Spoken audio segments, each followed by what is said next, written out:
Olá, pessoal! Como estão? Hoje, vou apresentar uma nova obra. Espero que gostem. A história começa, numa guerra, uma mulher no campo de batalha, ela com a espada olhada para o seu inimigo, ela se perguntava que este era o seu fim. O seu inimigo dizia que por favor, desista. Isso acaba aqui. Ela dizia que só acaba quando eu disser. Ele falava que se você se render agora, eu te deixo viver. Ela sorrindo falava me matar, pois seria melhor para vocês traidores. Ela dizia que eu sou a última da familiar imperial Alfere. O meu pai, o imperador, foi assassinado. E o meu irmão, o príncipe esse lixo, um dia se tornou um idiota, e até o último momento de sua vida, e o meu prometido aproveitou dele. Então ela perguntava o porquê você quer me manter viva. A mulher de capuz dizia que o porquê você tem a responsabilidade de testemunhar o fim deste império.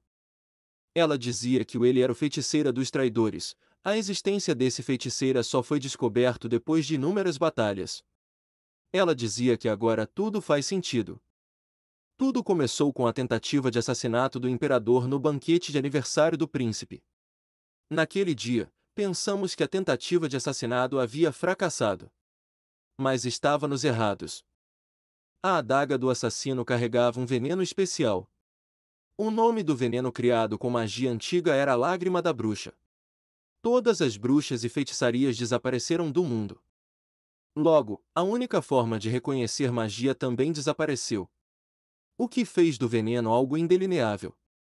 Já que ele só funcionava quando seu criador queria. Então ela perguntava para a feiticeira sobre a morte do seu pai, e a mudança em meu irmão foi tudo obra sua. Ela dizia que adianta saber a verdade agora.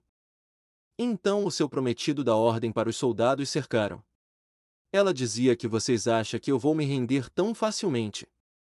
Pois eu vou apostar nisso aqui. Então ela tirara uma colar de coração, a feiticeira olhando isso ficava em choque. E então nossa protagonista dava um sorriso dizendo que então você sabe o que é. É explicado que isso é a lembrança do primeiro imperador, um rubi que concede seu desejo em troca da sua vida. Se for bem sucedido, ótimo, mas também não importa se falhar. Porque eu posso escapar desse destino humilhante, de deixar que esses traidores me capturem. Então ela aponta a espada para o seu pescoço. A feiticeira em pânico gritava dizendo não. Então ela se mata, com isso o colar começa a brilhar, e uma voz sendo o colar perguntando qual era o seu desejo. Ela dizia e queria corrigir um erro. Dessa vez quero fazer a coisa certa. O colar perguntou que erro. Ela falava sobre o seu irmão mais novo, que se chamava Teor. Ela falava que não podia guiá-lo pelo caminho certo. Ela dizia que se o Teor não tivesse mudado e tivesse continuado como um tolo, se ele não tivesse se tornado um fantoche, as coisas não teriam chegado a esse ponto. A maldição, por que isso aconteceu? Então Colar falava que tinha entendido. O protagonista fica em choque, desesperado, gritando espera. O Colar dizia que realizarei o seu desejo. Ela dizia que não era isso. Então o Colar fez com que ela voltasse no tempo. Então ela acordou na sala de estar tomando um chá, as servas diziam Senhorita Regina. O chá não está no seu agrado. Então ela ficou um pouco surpresa, mas depois ela dizia não, só estava pensando em outra coisa. Como princesa do Império Elias. Eu, Regina Alperi. Voltei para quando tinha 15 anos. Ela falava que, no princípio, queria dizer que o futuro que se dane e fugir. Mas eu sou a princesa imperial. E como uma Alperi, eu tenho que cumprir com o mínimo das minhas obrigações. Impedir o assassinato do imperador, lidar com os insurgentes. E o mais importante. Acho que tenho que ir ver o Teor. Mas então mostra um flashback as empregadas correndo para um lado e para o outro, pedindo para trazer água quente. Ela falava que sua vida não era muito tranquila. A minha frágil mãe deu à luz ao meu irmão mais novo, Teor. A sua mãe dizia, por favor cuide bem do seu irmão. Então ela fechou seus olhos para sempre. O meu pai, o imperador, não podia estar presente no parto por causa da lei imperial. Por isso ele não estava ao lado de sua amada esposa em seus momentos finais. e sua incapaz de suportar a culpa. Ele gritava dizendo por que foi que você assistiu os últimos momentos dela. Então ele colocou a culpa em mim, escolhendo o caminho da covardia. Apesar disso, achei uma bênção. Mas ele não culpou Teor, que tinha acabado de nascer. Por amor, o imperador deixou que Teor fizesse o que bem entendesse. O Teor gritava dizendo que não queria isso, me deem outro agora mesmo. Ela falava que ele ficou infame por ter crescido como lixo de príncipe. Por outro lado, quando eu fiz 12 anos, meu pai me chamou pela primeira vez. Então ela ficou feliz por ver o seu pai, mas quando ela entrou no escritório ele falou que ela estava noiva. Ela falava mais pai. Mas então foi interrompida, ele dizia que as pessoas presentes aqui são um imperador e uma princesa. Não um pai e uma filha. Se você entendeu, pode ir embora. Então o seu noivo se apresenta dizendo que chama Hermann Silvage, Vossa Alteza. A família ducal Silvage, um dos dois ducados do Império, e o poder dessa família rivalizavam com o do imperador. E eu não tive escolha senão aceitar esse noivado. Eu não sei se era fritura ou desgraça, mas naquela época, eu só tinha cabeça para lidar com Teor. Com o passar do tempo, Teor foi para a academia. Até mesmo ali, o seu comportamento continuou o mesmo. E eventualmente, ele foi mandado de volta para casa sob a pretensão de graduação antecipada. Porém, em sua viagem de volta, houve um grande acidente. Na sua carruagem virou e caiu em um lago. Ele poderia ter sido um lixo de príncipe, mas eu ainda amava o meu irmão. Mesmo se isso não fosse o último desejo de minha mãe, eu ainda o teria tratado com amor. Ela chorava segurando a mão do seu irmão. Ele falava: desculpa, irmã, eu tenho te causado problema demais. Ela ficou surpresa com a sua mudança repentina. Ele falava que prometia não causar problemas de agora em diante. Mas ela acredita que foi uma mudança de atitude causada pelo acidente. Ela falava que é uma idiota por ter assumido que ele mudou completamente de um dia para o outro. É claro, eu achei estranho, mas naquela época eu estava mesmo feliz ao achar que Teor tinha mudado para melhor. Para ser sincero, teria sido melhor se ele tivesse continuado um lixo de pessoa. Mas o problema da verdade foi o que aconteceu depois. Ele passou de um lixo de pessoa incondicional. Ela dizia para com isso, Teor. Para o maior otário do império. Dando toda a riqueza da família imperial para golpistas. O Teor dizia que não, irmã, você que não devia agir assim. Ela falava que sabia que as coisas estavam indo errado, mas quando me dei conta, já era tarde demais e na noite anterior ao aniversário de 17 anos de Teor, o imperador morreu de repente, sem tempo para lamentar a morte de meu pai. E eu tive que usar a coroa de repente no lugar de meu irmão mais novo, que ainda não era adulto.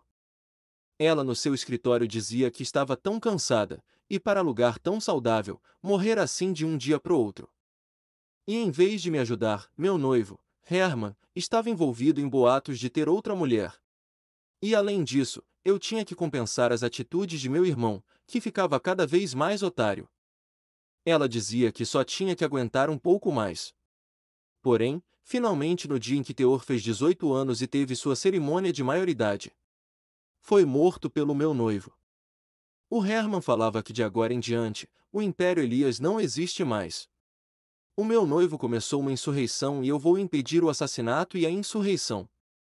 Mas antes de tudo, eu tenho que dar um jeito em Teor. Um tirano habilidoso é melhor do que um imperador otário. Mas então a sua empregada disse que ela parece estar de bom humor. Ela responde dizendo que descobriu uma solução para um problema. A outra resposta diz que é ótimo, pois a senhora Selma estava preocupada porque você parecia deprimida, Vossa Alteza. A outra empregada chamava ela de Una, dizia que você não precisa dizer algo desnecessário para a princesa. O cavaleiro fala que é verdade que você estava preocupada. A Regina dizia que antes do meu regresso, quando a insurreição começou, todos eles se sacrificaram por mim. E eu vou protegê-los desta vez. A Regina dizia a Una, você sabe o que é preciso fazer para lidar com o lixo? Ela responde dizendo desculpa, eu não tenho certeza. Então ela responde dizendo que é simples, você só tem que ser ainda pior. Todos ficam surpresos com a resposta dela. Ela falava que isso mesmo, eu vou me tornar um lixo de pessoa que está loucamente apaixonada. Na mesa do jantar, o Teor gritava dizendo para trazer aquele prato de antes. Pois eu não gostei antes, mas agora acho que é melhor do que essa merda. A Regina dizia que para me tornar alguém pior do que meu irmão, eu comecei a observar Teor. Ela pensava que ele tinha mostrado exatamente o que precisava para usar de referência. Depois de observar pelos últimos dias, eu elaborei as minhas próprias condições para me tornar um lixo de pessoa. Primeiro, então ela dizia que é assim que eu me sinto porque eu deveria me importar com qualquer outra coisa. Ela falava que o lixo só pensa e se importa consigo mesmo. Ela falava que você vai fazer se Sua Majestade Imperial ficar sabendo. O segundo, lixo não se importa com nenhum tipo de consequência. Regina dizia que cuidado das consequências sempre sobrou para mim. Enquanto isso, eram sempre as minhas coisas que eram tomadas primeiro. Ela falava que o terceiro, lixo, é egoísta. Mesmo depois de organizar e repensar tudo, ele ainda é um completo e absoluto lixo de pessoa. Mas por onde diabos devo começar? E pensa que o meu irmão mais novo é tão inútil que mesmo que eu queira copiá-lo, eu sou incapaz de fazer isso. Aos 15 anos, Teor, o príncipe de lixo, muda completamente. Se eu soubesse que esse seria o nascimento de um otário que arruinaria o império, eu não teria chorado enquanto segurava sua mão. Aquele acidente com a carruagem foi certamente parte do plano do feiticeiro. E eu tenho que impedir esse acidente e encontrar pistas sobre o feiticeiro. Então ela pergunta a Selma se ela acha que eu consigo fazer isso. A Selma, um pouco nervosa, falando que a Sua Majestade sempre foi bem-sucedida em tudo o que faz. A Una, um pouco triste, fala: Majestade. A Regina dizia a Una: o que foi? Ela falava: por que motivo Vossa Majestade está agindo assim? A Selma gritava para a Una. A Una dizia: Senhora Selma, a Vossa Majestade continua dizendo essas coisas estranhas. A Selma, em pânico, fala: Vossa Majestade, essa menina só está preocupada com você. A Selma dizia que peça perdão à Sua Majestade imediatamente. A Una abaixara a cabeça e dizia: me perdoe, Vossa Alteza. Ela dizia que não, está tudo bem, é compreensível. Regina, no pensamento, falava que sempre fui obediente ao imperador e protetora do príncipe. De repente comecei a falar sobre me tornar uma princesa de lixo. Ela, sorrindo, dizia que, pelo contrário, eu sou grata que você esteja pensando em mim. Ela falava que entende perfeitamente por que essas agindo assim. As duas falavam como esperávamos de Sua Alteza. Então o seu irmão apareceu. Ele falou que ouviu dizer que você ganhou um presente uns dias atrás. Agora me dá. A Regina fala: Teor, você está sendo bem rude enquanto visita o meu quarto. Ele com raiva gritava perguntando por que você está falando bosta. Cale a boca e me dá. Ela responde dizendo que ela tenha me perguntado isso faz muito tempo, mas onde foi que você aprendeu a falar desse jeito lugar? Ele falava para calar a boca, só me dê o que eu quero. O Teor nos pensamentos falava que ela vai me dar de todo jeito, porque está me fazendo esperar. Primeiro, você finge ser boazinha enquanto me importuna, mas no fim de tudo, você é uma existência imprestável que só chora e implora aos meus pés. Essa é Regina, embora você tenha se comportado de maneira um pouco estranha nesses últimos dias. Então ele acaba caindo no chão, quando olhou para ela. Ele dizia que quando nossos olhos se encontram, ela só assistiu com calma, e me ignorou. É por isso que estou aqui de novo. Para colocar minha irmã no lugar dela. E eu não vejo um pingo de elegância, e suas palavras são fartas de abuso e ameaças. Você está me escutando? A Regina no pensamento falava que ele não está agindo como um bêbado ainda, já que é novo demais. Mas ele colocou fogo no castelo uma vez enquanto intoxicado. Ela dizia para ele que você chegou bem a tempo. Tem algo que eu quero te dizer. Ele responde: se você só vai resmungar, vá se danar. Ele pensava que continuar se criando confusão ela vai acabar fazendo o que ele quer.